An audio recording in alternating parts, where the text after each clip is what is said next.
하나님 아버지, 오늘 주시는 말씀을 통해 큰 은혜가 심령 가운데 더해지길 소망합니다. 이 시간 주시는 말씀을 들음으로써 더 깊은 감화를 더하옵시고 우리의 신앙이 깊어지며 믿음의 열매 거두게 하옵소서. 감사드리며 예수님의 이름으로 기도합니다. 아멘. 하나님의 자녀들은 이 땅에서 하나님의 뜻을 행하며 의롭게 순종하는 자들입니다.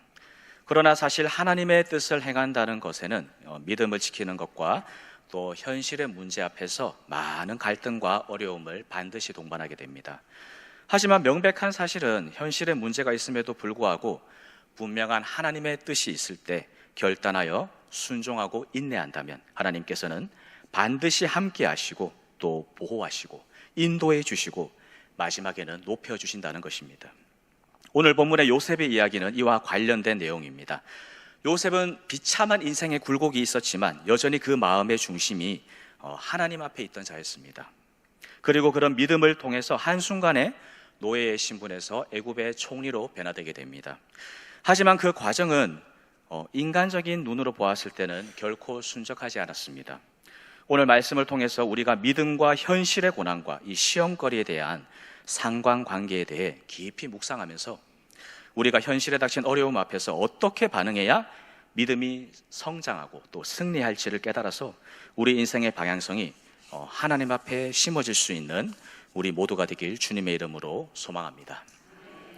먼저 첫 번째로, 그리스도인은 빈곤에 처하나 부에 처하나 항상 하나님 안에 거해야 한다는 사실입니다.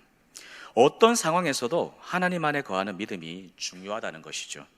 환경에서 자유한 믿음이 필요합니다. 요셉은 아버지 야곱의 총애를 받다가 한순간에 노예의 신분으로 전락합니다. 그런데 요셉이 당하는 고난의 스토리를 읽어보면 그 어디에도 요셉이 하나님께 원망했다는 표현은 찾아볼 수가 없습니다.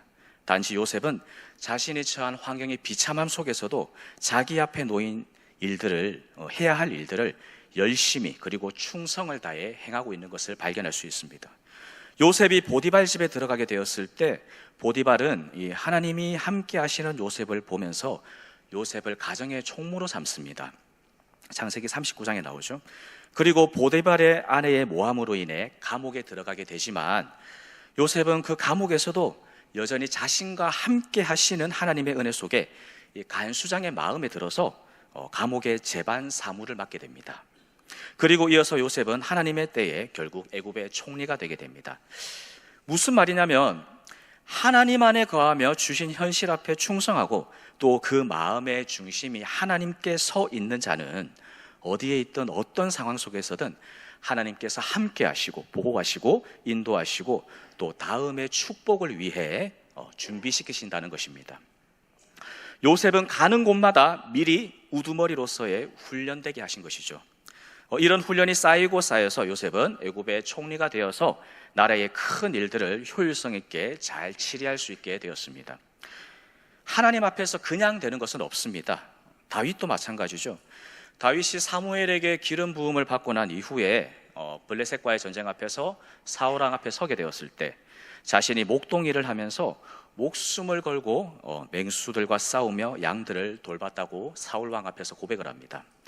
그 양들을 돌보는 훈련과 연단이 얼마나 처절했을까요? 그리고 하나님께서는 그런 미리 훈련된 다윗의 열정과 충성을 통해서 다음의 왕으로서의 이어질 일들에 대해 미리 연단케 하시고 또 준비된 능력으로 하나님의 때에 왕으로서 활약할 수 있게 하신 것입니다. 요셉과 다윗은 공통적으로 어떤 상황에서든 그 마음의 중심이 하나님 안에 거한 자들이었고 이들은 자신들에게 처한 현실의 어려움과 시련 앞에서 결코 믿음의 울타리를 떠나지 아니하고 충성되이 오래 참으며 하나님 안에 거한 것입니다. 이들에게는 자신들이 처한 환경이 아무리 힘들더라도 고통스러워도 하나님은 하나님이신 것입니다. 그리고 하나님께서는 이렇게 인내하고 기다리며 준비하는 자에게 반드시 보호하시고 상 주시는 분이십니다. 사도행전 14장 22절 말씀입니다. 읽습니다. 시작. 제자들의 마음을 굳게 하여 이 믿음에 머물러 있으라 권하고 또 우리 나라에 들어가면 많은 환난을 겪어야 할 것이라 하고. 아멘. 이 굳건한 믿음 안에 거해야 되는 게 중요하다는 것이죠. 믿음 안에 머물러 있어야 이 성도의 기본적인 정체성인 구별됨을 지켜낼 수 있습니다. 믿음 안에 머물러 있어야 환난을 통과할 수 있는 힘을 얻게 되는 것이고, 믿음 안에 머물러 있어야 원수의 공격과 유혹과 또 시험 앞에서도 통과하여 결국은 하나님께 영광 돌릴 수 있게 되는 것입니다. 현실의 어려움 속에서도 믿음을 포기하지 않고 하나님 안에 거하기 위해 끝까지 믿음을 지키고 분투해야 하는 영적인 싸움이 우리 각자에게 놓여 있는 줄 믿습니다. 결국엔 환난과 시험이 있어야 우리의 믿음이 하나님 앞에서 진짜인지 가짜인지를 증명할 수 있는 것입니다. 그래서 하나님 안에서 믿음을 지킨다는 것이 사실 많이 힘이 듭니다. 어렵습니다. 신앙생활을 제대로 할수록 힘듭니다. 왜냐하면 믿음이 깊어질수록, 은혜가 깊어질수록 우리의 죄성을 더욱 직면할 뿐이며 우리의 무능력함을 인지할 뿐이기 때문입니다. 하지만 그럴 때 우리는 요셉과 함께 하신 하나님, 그리고 다윗과 함께 하신 하나님, 지금 이 순간 나와 함께 하시는 하나님의 손길을 깨닫게 되는 줄 믿습니다. 베드로전서 1장 7절 말씀입니다. 같이 읽습니다. 너희 믿음의 확실함은 불로 연단하여도 없어질 금보다 더 귀하여 예수 그리스도께서 나타나실 때에 칭찬과 영광과 존귀를 얻게 할 것이니라. 아멘. 자, 두 번째로 믿음이 자라기 위해서는 고난을 통과해야 합니다. 우리의 연약한 자아는 막연하게 하나님 안에서의 형통함만을 누리기를 원할 때가 많이 있습니다. 은혜의 열매만 따먹길 원합니다. 하지만 기독교의 신앙은 그런 일방적인 성공관을 가르쳐주고 있지 않습니다. 대신 어떤 걸 말하냐면 그리스도의 고난에 동참하라고 말합니다. 빌립보서 1장 29절인데요. 같이 읽습니다. 그리스도를 위하여 너희에게 은혜를 주신 것은 다만 그를 믿을 뿐 아니라 또한 그를 위하여 고난도 받게 하려 하심이라. 아멘. 이 땅에서 축복을 누리며 잘 먹고 잘 사는 것을 넘어서서 하나님의 말씀에 순종하며 예수 안에서 십자가 앞에서 죽으라고 가르칩니다. 이 말은 어떤 의미일까요? 기독교는 이 땅에서 잘 되는 것을 넘어서서 앞으로 있을 영혼을 위해서 이 땅을 살아가야 됨을 우리에게 가르쳐주고 있습니다. 고난을 통과하지 않고서는 믿음이 성장하지 않습니다. 다윗은 시편에서 고난이 유익이라고 고백하는데요. 시편 119편입니다. 같이 읽습니다. 고난 당한 것이 내게 유익이라 이로 말미암아 내가 주의 율례들을 배우게 되었나이다. 아멘. 다윗의 이 고백은 고난을 통해 하나님을 더 많이 알게 되었다는 것입니다. 이 땅에서 하나님을 더 깊이 알게 되는 것이 가장 복된 것임을 말하고 있는 것이죠. 그리고 이것이 하나님의 자녀가 누릴 수 있는 가장 큰 축복이며 성도로서 온전한 인생의 방향성임을 이야기하고 있는 겁니다. 그리고 이런 자가 삶을 통해 고난 중에도 하나님께 기뻐하며 감사할 수 있는 것입니다. 그래서 야고보서 1장 12절 말씀인데요. 같이 읽습니다. 시험을 참는 자는 복이 있나니 이는 시련을 견뎌낸 자가 주께서 자기를 사랑하는 자들에게 약속하신 생명의 면류관을 얻을 것이기 때문이라. 아멘. 요셉은 자신의 고난 가운데 역사하시고 인도하시는 하나님의 섭리를 깨닫게 됩니다. 그리고 현실의 문제에 있어서 언제나 믿음으로 반응하기 위해 스스로를 몰아붙입니다. 믿음의 울타리 안에 거하기 위해서 노력합니다. 자신을 믿음의 경계선으로 지켜낸 것이죠. 하나님을 향한 믿음을 포기하지 않습니다. 하나님 안에 거하기 위해 발버둥 칠 때 하나님께서는 반드시 지켜주시고 살 길을 인도해 주시는 분이 우리가 믿는 하나님이신 줄 믿습니다. 마지막 세 번째로 성숙한 자, 이 고난을 통과한 자가 비로소 고난의 참된 의미를 깨닫게 된다는 것입니다. 본문의 요셉은 자신의 고난의 의미를 깨닫게 되었습니다. 총리가 된 이후에 본인 속으로는 알고 있었지만 이 사실을 깨닫고, 아버지의 그 사실을 깨닫고 그간 자신이 받아온 고통을 하나님 안에서 그대로 받아들이고 이해하는 것에 있어서 사실 얼마나 힘들었을까요? 하지만 결국 요셉은 형제들 앞에서 하나님의 그 자신의 고난의 여정을 말할 수 있는 성숙한 자로 세워지게 된다는 것입니다. 사실 형제가 아니라 원수들이죠.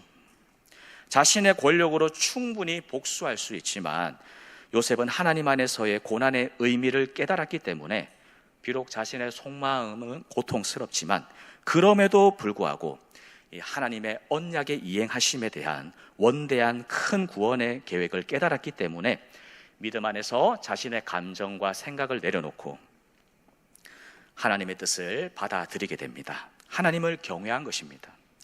요셉이 애굽에서 형제들을 만나고 혼자 나와서 눈물을 흘리고 했던 것은 단순히 혈육에 대한 상봉의 기쁨도 있었겠지만 이런 자신의 감정과 또 하나님의 계획하심 앞에서 자신을 내려놓는 내적 갈등의 장면이기도 한 것입니다. 고통스럽지만 자신을 하나님 앞에 내려놓고 포기한 것이죠. 그럴 때 하나님께서 역사하시는 줄 믿습니다. 결국 도우시는 하나님의 손길을 경험하려면 내가 죽어야 된다는 것입니다.